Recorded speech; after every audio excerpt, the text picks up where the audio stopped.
Voilà, on se retrouve pour la troisième et dernière partie de Tous Azimuts, toujours avec Jean-Louis Etienne.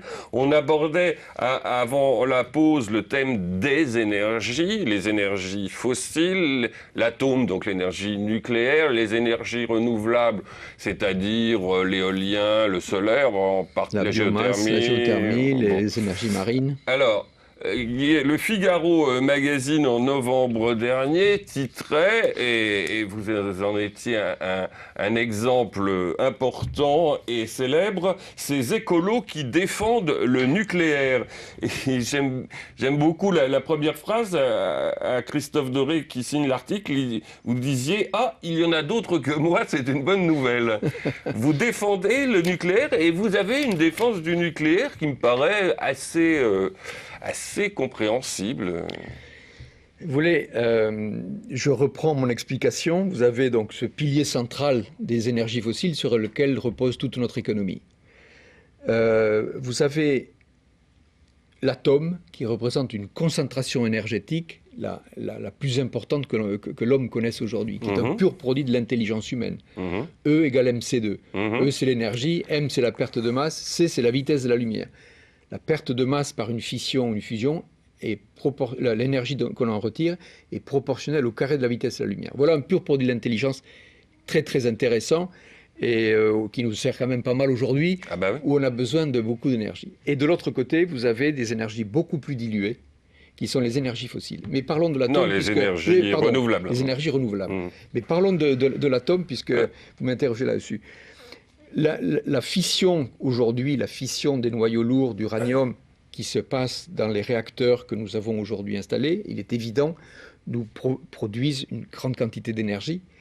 Et je dirais c'est la génération 2 qui a été conçue il y a une cinquantaine d'années, construite en France il y a entre 25 et 30 ans, qui représente, on peut dire, un cul-de-sac, si vous voulez, parce que avec tout, ça devient obsolète en gros. Ça va devenir obsolète parce que effectivement, un jour, on n'aura plus d'uranium 238 et ça sera compliqué. Bon, il y a des déchets, on ne va pas revenir là-dessus, tout le monde le sait. Les risques, on peut aussi les évaluer.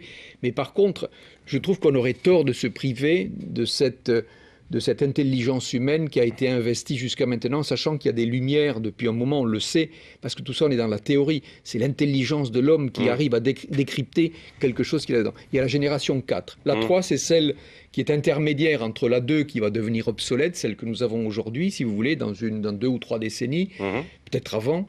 La 3, c'est l'EPR, qui est une transition avec ce que sera la 4, qui est censée être plein d'avenir au sens où ça pourra utiliser tout l'uranium que l'on extrait des mines d'uranium. Il faut savoir quand même que ce qu'on utilise comme uranium, qui est l'uranium 235 dans les réacteurs, est même pas 1% de ce que l'on extrait. Voilà. Donc c'est vrai quand on dit il n'y a pas d'avenir parce qu'il n'y aura pas assez d'uranium 235, c'est une réalité. Donc il faut passer à une autre génération beaucoup plus moderne.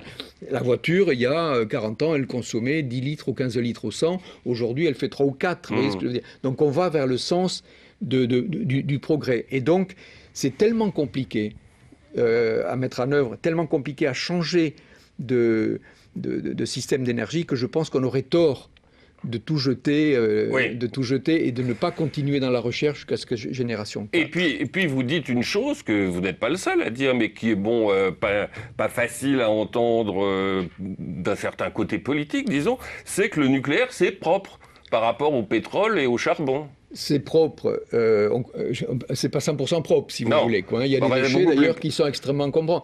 Mais c'est toute une question de concentration. Vous avez l'énergie atomique hyper concentrée en termes d'énergie, très concentrée en termes d'emplacement au sol, et aussi extrêmement concentrée en termes de déchets. Vous avez au milieu les énergies fossiles qui sont moins concentrées, mais on ne sait pas se passer, c'est extraordinaire. Vous mettez, le pétrole est une énergie, je dirais, extraordinaire, entre guillemets, ça nous permet de circuler, on en trouve partout, c'est une densité énergétique qui convient à nos déplacements. Elle est moins concentrée que l'atome, et en même temps, les déchets sont moins concentrés. C'est tout ce gaz carbonique que l'on envoie dans l'atmosphère avec ces déchets. Et puis de l'autre, vous avez les énergies renouvelables. Mais là où je défends effectivement la recherche de l'optimisation du maximum énergétique, c'est parce qu'on consomme une énergie énorme. On ne s'en rend pas compte de la quantité d'énergie. On s'en rend compte en ce moment. En ce moment où on est juste... est à la limite pour le réseau électrique français pour qu'il disjoncte s'il devait faire encore plus froid. Oui. Et ça, je veux dire, sans le nucléaire, ça ne serait pas envisageable de il est évident qu'il faut appuyer le doigt sur les économies d'énergie. On a des économies énormes à faire. Et j'en parle avec d'autant plus à l'aise, c'est que j'ai une expérience de la rareté de l'énergie.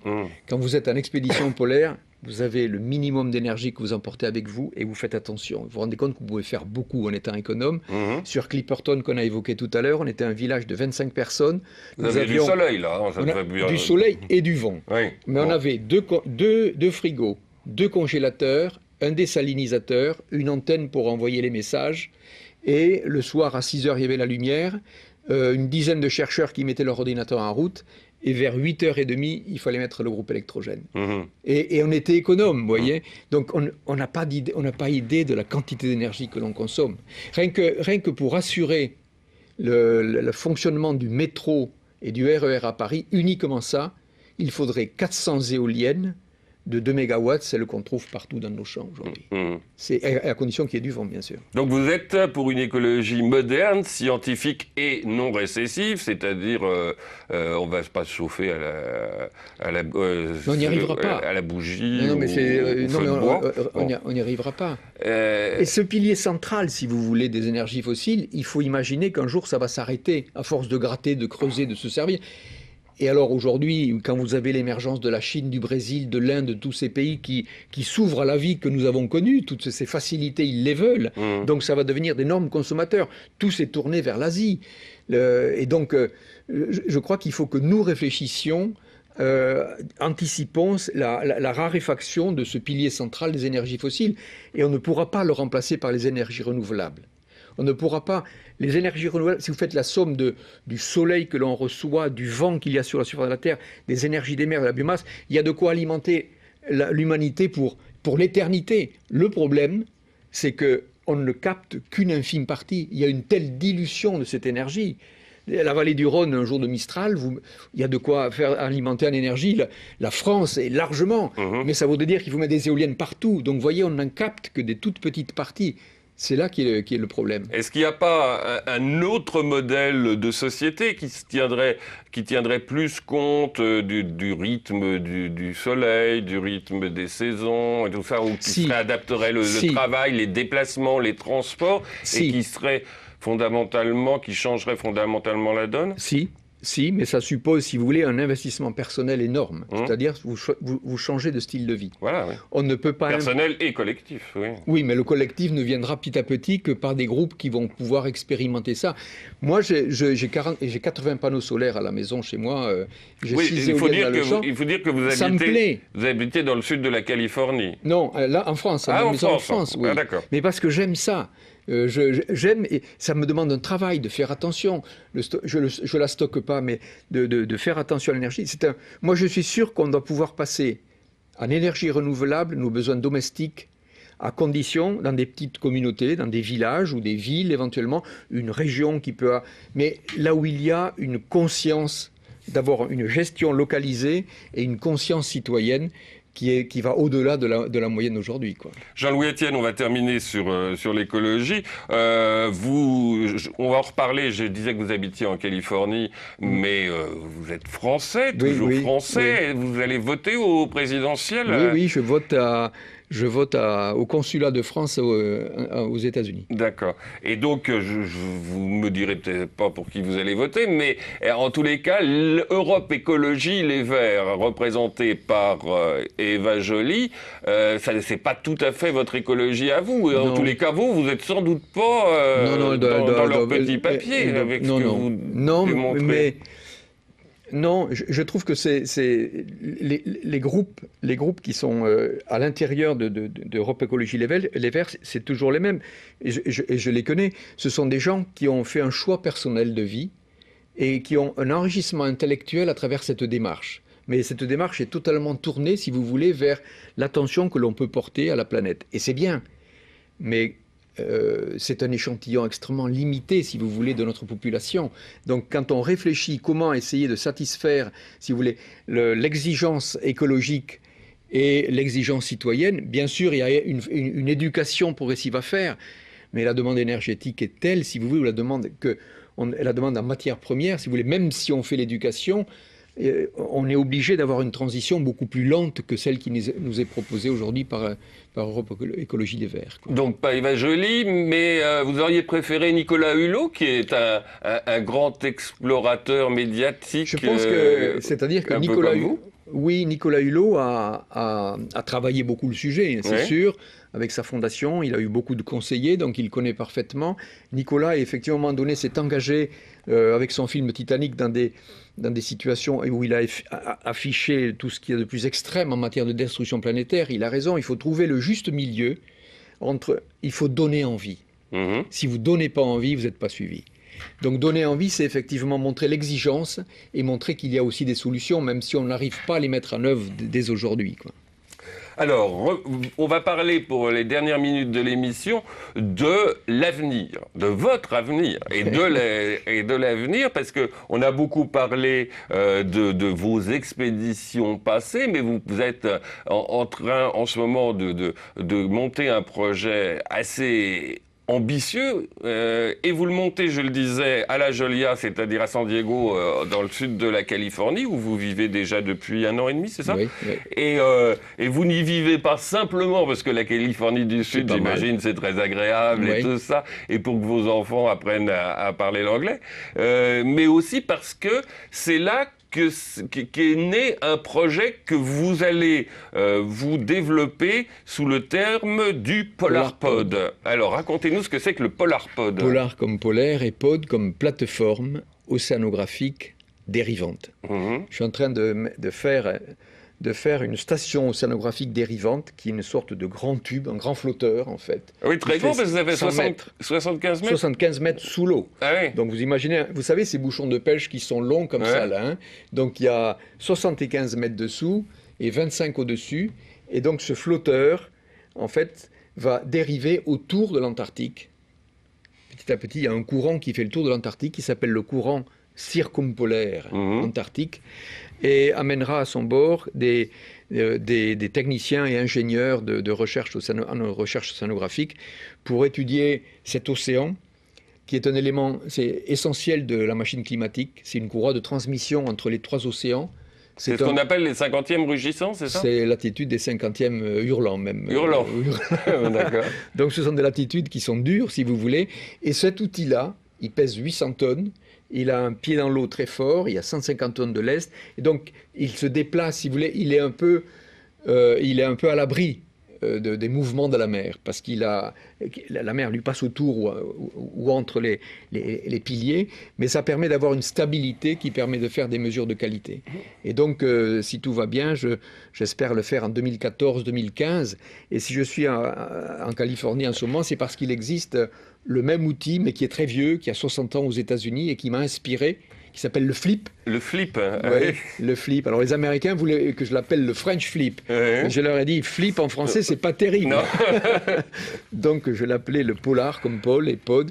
Donc tout va bien, 2014-2015. Ça va permettre de faire des mesures d'échanges entre l'atmosphère et l'océan, parce que l'océan est un grand absorbeur du gaz carbonique qu'on a évoqué tout à l'heure, ce gaz à effet de serre qui est absorbé par la nature, par la végétation et aussi par les océans, à travers la végétation et la dissolution de ce gaz dans l'océan. Et aujourd'hui, cet océan austral, qui est cette couronne d'océan qui fait le tour de l'Antarctique, est une zone d'eau froide qui a un appétit pour le gaz carbonique, et cet appétit a l'air de s'amenuiser petit à petit. Et donc il y a une demande des chercheurs d'être présents. L'idéal, ça serait d'être présent toute l'année, pour mesurer sur les 4 saisons qu'est-ce qui se passe dans cette région-là. Et ce vaisseau, ce PolarPod, va permettre ça.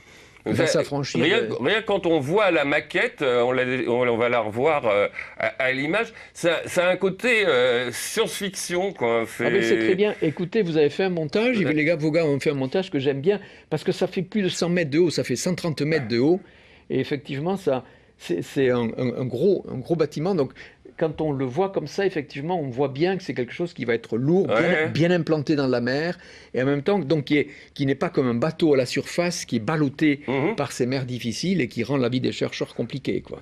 Donc ça, cet outil-là va être un moyen d'investigation, et en plus à un coût qui est relativement raisonnable en termes de... J'allais vous en parler, oui, ça doit être... Non, vous dites c'est raisonnable. Non, le coût journalier. Ah, journalier, oui. Oui, non, à l'heure actuelle, je cherche 9 millions d'euros, si vous voulez, pour faire l'ensemble de l'opération, c'est-à-dire la construction. C'est un budget de Vendée Globe. Tout le monde connaît le Vendée Globe. C'est un budget équivalent. Oui, parce que 9 millions d'euros, pour ça me paraît pas non plus Non, énorme. non, c'est pas... Non, parce que j'ai une gestion qui est relativement limitée en termes d'équipe, etc. Et à bord, il y aura 7 personnes, un équipage de 3 et 4 ingénieurs ou techniciens qui ont océanographes, donc qui seront là pour mettre en œuvre les instruments et les mesures. Vous avez réussi au fil des expéditions précédentes amener à vous des sponsors, des industriels, Total, une compagnie d'assurance italienne, Generali. C'est important c'est le nerf de la guerre, l'argent. Moi, si on me le donne d'ailleurs, je n'ai jamais reçu de l'argent de l'État parce que j'estime que c'est pas mon domaine. L'argent de l'État, il est pour le CNRS, pour l'IFREMER, pour l'IRD, donc pour les organismes d'État de recherche et tous les autres que j'ai oubliés. Et moi, je vais chercher de l'argent là où je sais le faire. Je ne suis pas sur les étagères, si vous voulez, ou sur les listes budgétaires de l'État. Donc, c'est une initiative totalement indépendante. Et elle ne pourrait pas exister, je crois, dans une colonne du CNRS, parce que c'est un outil qui est un peu hors du commun. Oui, donc il faut des mecs atypiques, si vous voulez, qui ne soient pas dans le circuit officiel. Et donc, je vais chercher de l'argent auprès des sponsors. Et donc, c'est une grande partie de mon énergie qui passe là, essayer de convaincre. Convaincre qu'en investissant on peut soit faire un Vendée Globe, soit faire un Polarpod, c'est un investissement sur 4 ans, et ça va permettre de faire à la fois de la recherche et aussi beaucoup, et là ça sera mon rôle essentiel après de faire de la pédagogie par rapport à ça. Jean-Louis Etienne, merci. En tous les cas, on aura vu pendant toute cette émission, j'en suis sûr, votre pouvoir de conviction. Merci beaucoup. Je remercie également Grégory Jugé, Maxime Renaud, Evan Le Sage, Gérard Giraudet et Anthony Tito Gano. À la semaine prochaine.